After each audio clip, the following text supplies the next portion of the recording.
Hello, I'm Toycat, and the End has received another update, and this one is stunning. I really love it, but also there is a brand new panorama for people with vibrant visuals, and our most requested feature as the Bedrock community has finally made its way into this update. That's right, this is likely our final beta and preview that adds new features to the summer drop, and I want to go through both it and the snapshot today, as they were very different actually, and I'm going to give you an honest look at all of the features found inside of it. By the way, if you want, you can subscribe to the channel to see all of these update news videos, but let's get started with not the end. That obviously isn't going to come at the very end here, but I do need to start at the beginning with two cool pieces of vanilla parity, things that have come from the Java edition to Bedrock, one of which is kind of small but very nice. It is the ability to take boats out of the water simply by attaching them to a lead. This will work even if there are mobs in the boat, and it's going to make moving mobs around your world even easier, even if you don't have a happy ghast. And the second feature is another really great one, because it honestly, reading the line on the changelog, it might be clear what it means. It even references 1.20, 1.90 worlds, but it is the ability to see beacon beams from more than 64 blocks away.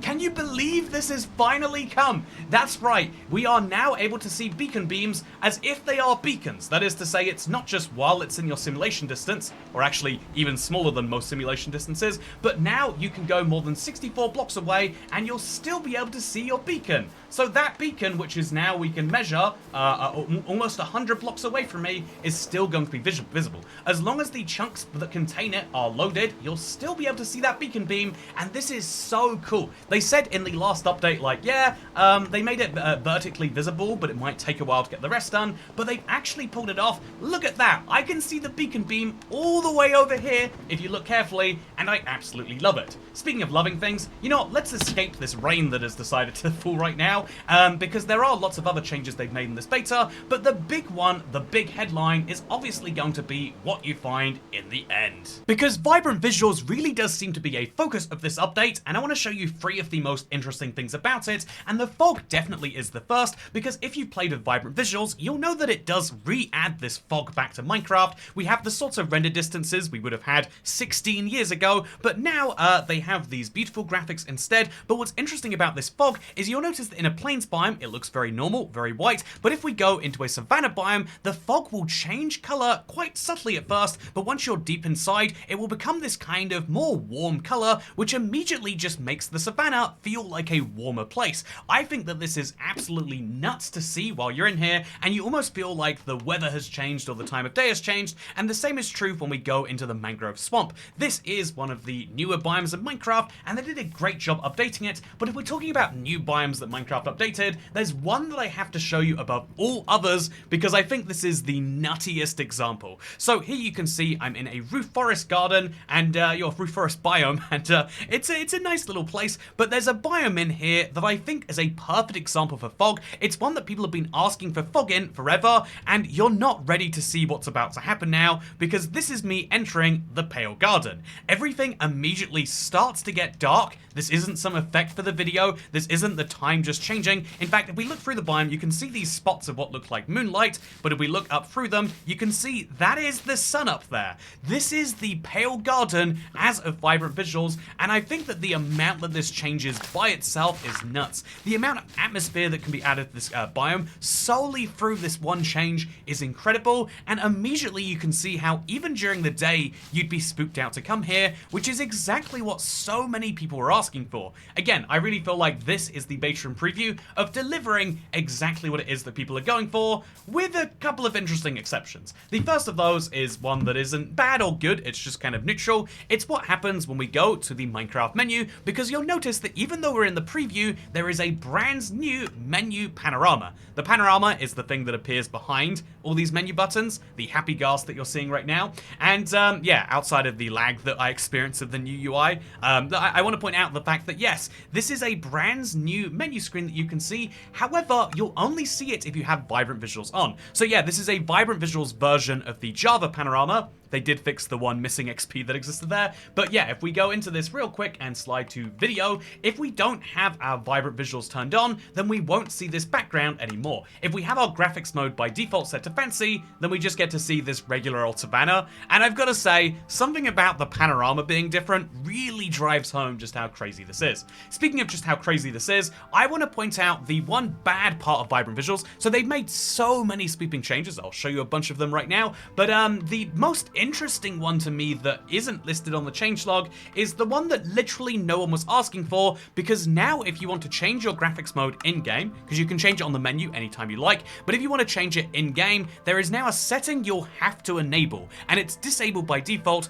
meaning that, you know, we were complaining last week, we said to Mojang, oh yeah, we've turned off that option to change, you know, from vibrant to fancy, just with a key press, and one of the big complaints is that now if you want to change your graphics options, you're going to have to go all the way into the settings and change it, just to be able to see in a cave, and Mojang responded to that by saying, oh, okay, we'll remove the ability to switch it in the game by default, which I just think is the craziest response. If people are saying that it takes too long to switch, don't remove the ability to switch, but that's exactly what they did.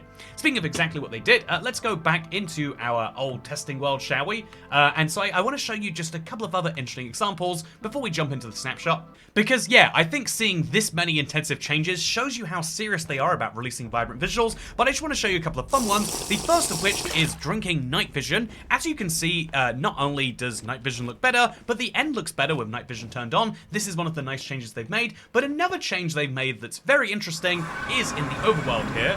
I hope you recognize this overworld, by the way. If you, you know, really what I mean to say is if you show this overworld to someone and they don't recognize it, then they're too young for you, you know? Anyway, the important thing here is that if we slide into this little world, into this little house that I've outfitted, they've actually changed the emissiveness of all MERS textures. This means that textures which have a light attached without having a physical light, like the beacon, are now going to have slightly changed visuals. Basically, they've revamped a lot of the things in vibrant visuals. They're making one last attempt at making this, you know, work and good, and honestly, I kind of like it from what I can see in this little example. They've also made some changes to the locator bar in this preview. Clearly, that is a big change they are also committing to. There were lots of bugs with the locator bar they have now fixed. They've also made it so removing saddles, horses, horse armor, and carpets now has custom sounds, and they've made just a few little realms changes, which are nice too. Also, there's a lot of tiny bugs that they fixed regarding leads, happy ghast, and ghastlings, and in general, this is a great beta and pro. Wait, why am I invisible? It's definitely, I definitely drank a night vision potion and not an invisibility one, but, you know, I guess I don't need to see myself anyway. Which is the exact same situation I find myself in on the Java edition, because I don't like looking at my skin. It doesn't have any of the same 3D bits. But anyway, there is a brand new snapshot that came out today also. It's called 25W21A. It's called that because it's the first snapshot released in the 21st week of 2025, and notably, it's very different to the preview that released alongside of it, only really sharing 3 major features that we can name, and we'll start with number 1, which is the ability to shear mobs like this. Wait, there we go, or like this, and have a unique sound play when you do it. That is the one feature between the changelog that is identical. Otherwise, they made a couple of very unique changes. One of these was to clouds.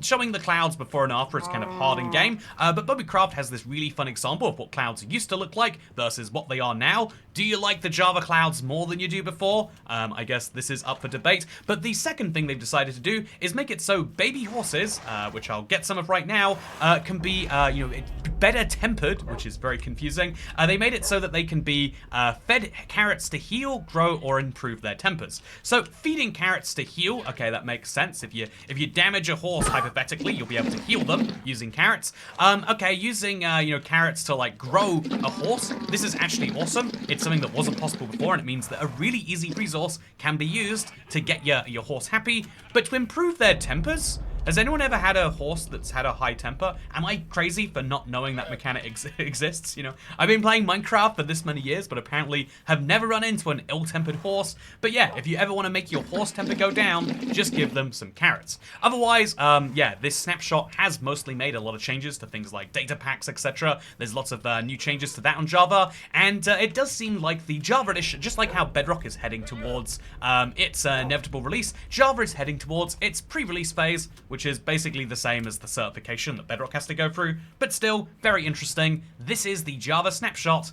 Isn't it fun? So now I've shown you the features, it's time for the analysis that you come to this channel for, and honestly I've got to say that it seems like we're done with the major features in this update/drop, and I'm pretty amazed by just how much they decided to fit in there, but obviously it was mostly visuals. Vibrant Visuals has a whole host of great changes. I'm really happy with the end. I'm amazed by the Pale Garden. Genuinely, it's this sort of changes that people have been asking for forever, just making their way into a visual update, and although I do have some serious concerns about how people without the vibrant visuals, Java players, phone players, etc., Switch players too, I wonder how those people are going to react to a drop that seemingly has one major feature. I also think that anyone who has vibrant visuals enabled is going to see this as the big update, not just of the year, but perhaps of the decade. Vibrant visuals has really shown through this previous cycle that it has come into its own, and it's going to be the sort of generational change that will make you look back in 5 or 10 years and wonder, how did we used to do that? I mean, it's the same way for me with the old Totem of Undying texture, or even the old glass texture. It used to not be fully transparent. You know, the sorts of changes that just make you go, oh yeah, you weren't asking for that to be changed, but it really needed to be, and I think that's what Vibrant Visuals is. I actually feel the same way about beacon beams. It's one of those changes that, again, you're not even going to notice. A lot of players are just going to be like, oh, beacons work now all of a sudden. I love it though, and I think we really need to give Mojang credit for nailing it on the feedback that we all gave towards the end, and specifically for delivering on the promise to increase beacon beams on Bedrock. I love that these sorts of fan-requested features do make their way into the game, and I'm very, very pleased with that one, and I hope that, yeah, in general, we all are. But yeah, the only thing I have some curiosities about is why are they still adding unique features to Java when they know they're not going to add them to Bedrock before the update finishes? This is going to be the most unique update between Bedrock and Java, the least parity-filled update, and I don't know why they are continuing to exacerbate that, unless it perhaps will become some form of official policy. Anyway, for now though, there's only one question left to answer, and that is what is going to happen next week. And obviously we're expecting to see one last beta/preview. Usually this just has like 3 or 4 bug fixes. Maybe it will have achievements being added in some official vein. They've been playing around with that in the files for quite some time, and indeed they've been doing similar things with editor mode, so I'm very curious as to how this update finishes on Bedrock, but we mostly have the vibe that it's going to be, and next Tuesday we'll just kind of confirm what that last release date is, even though we're fairly certain right now. But yeah, I am very excited for this update. The summer drop is really going to revolutionize things, and I think that we've moved from like, ooh, is this like a early version, to like, oh no, this is the sort of thing that is going to immediately change people's minds and lives. And I want to know what you think after watching this video. Does this change your opinion on Vibrant Visuals, or were you already excited? In either case, thank you very much for watching this video. I hope you did all enjoy it, because I'll see you next time. Goodbye.